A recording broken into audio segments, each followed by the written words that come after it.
জামালপুরে যে মোট 5টি আসনই রয়েছে, জামালপুর 5 মূলত সদর উপজেলা নিয়ে গঠিত। এখানে 15টি ইউনিয়ন এবং একটি পৌরসভা রয়েছে। এখানকার মোট ভোটার 5,76,810 জন। এদের মধ্যে পুরুষ ভোটার রয়েছে 2,81,744 জন এবং নারী ভোটার রয়েছে 2,95,056 জন। এবং এই যে জামালপুর 5, সেই জামালপুর 5 আসনে তৃতীয় লিঙ্গের ভোটার রয়েছে 10 জন এবং এখানকে মোট ভোট কেন্দ্র রয়েছে 161 জন। এখানকার প্রার্থী কারা হয়েছেন, অর্থাৎ নির্বাচনী মাঠে আসলে কারা লড়ছেন সেটি যদি একটু দেখতে চাই, যে বিএনপির হয়ে অ্যাডভোকেট ওয়ারেস আলী মামুন, তিনি ধানের শীষ প্রতীকে লড়ছেন এবং দাঁড়িপাল্লা জামাতের প্রার্থী হয়ে আব্দুল সাত্তার লড়ছেন এবং ডাক্তার ইউনুস আহমেদ হাতপাখা অর্থাৎ ইসলামী আন্দোলনের প্রার্থী হয়েছেন তিনি। এখানে যেহেতু আসলে আমরা জানি যে 10 দলের একটি জোটের যে কথা হচ্ছে, জামাত ইসলাম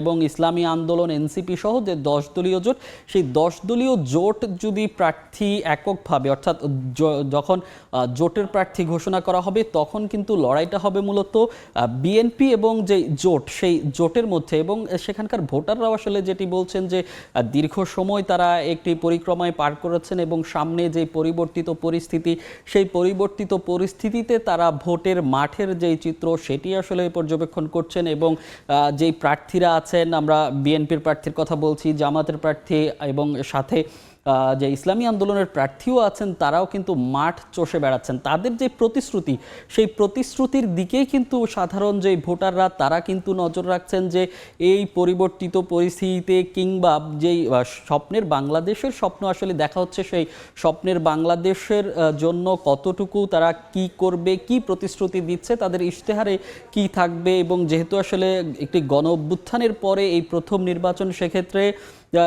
ক্ষেত্রে এই যে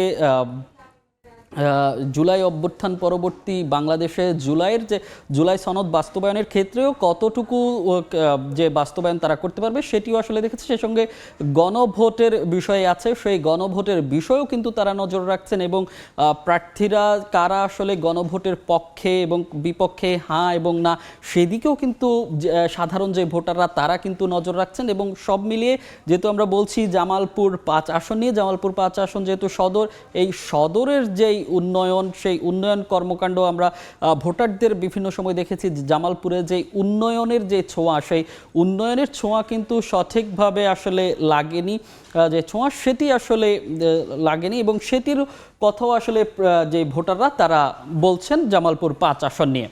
জামালপুর 5 আসনের যেই তথ্য, সেই তথ্যগুলো আমরা জানছিলাম। এ নিয়ে আরও যেই তথ্য সেগুলো জানবো এবং সেটি জানাতে জামালপুর 5 আসন থেকে যুক্ত হচ্ছেন আমাদের সহকর্মী জাহাঙ্গীর আলম। আমরা একটু যেতে চাই জাহাঙ্গীরের কাছে। জাহাঙ্গীর, নির্বাচনের যেই অবস্থা আমরা দেখতে পাচ্ছি, সেক্ষেত্রে সবশেষ পরিস্থিতি কি? জাহাঙ্গীর, নিশ্চয় শুনতে পাচ্ছেন?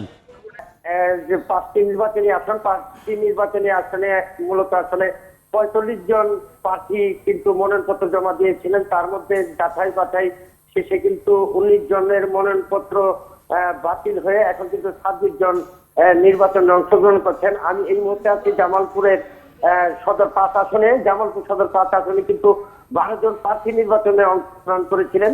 সেখানে কিন্তু 4 জনের মনোনয়নপত্র বাতিল হয়ে এখন 8 জন মূল প্রতিদ্বন্দ্বিতায় থাকবেন।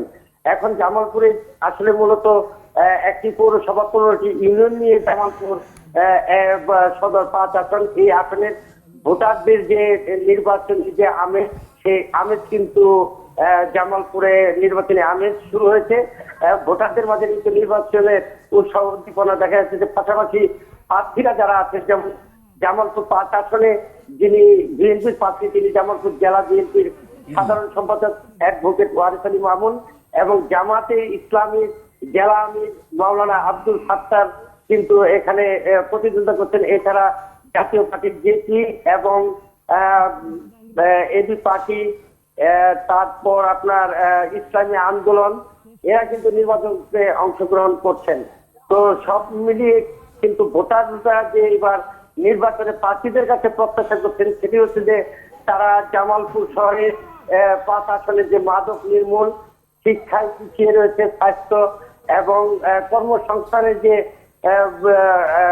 এখানে করা হয়নি দীর্ঘদিনে, ভোটাররা কিন্তু সেটি কিন্তু আগামীতে যারা নির্বাচিত হবেন প্রার্থীরা তারা কিন্তু জাহাঙ্গীর, আপনাকে অসংখ্য ধন্যবাদ।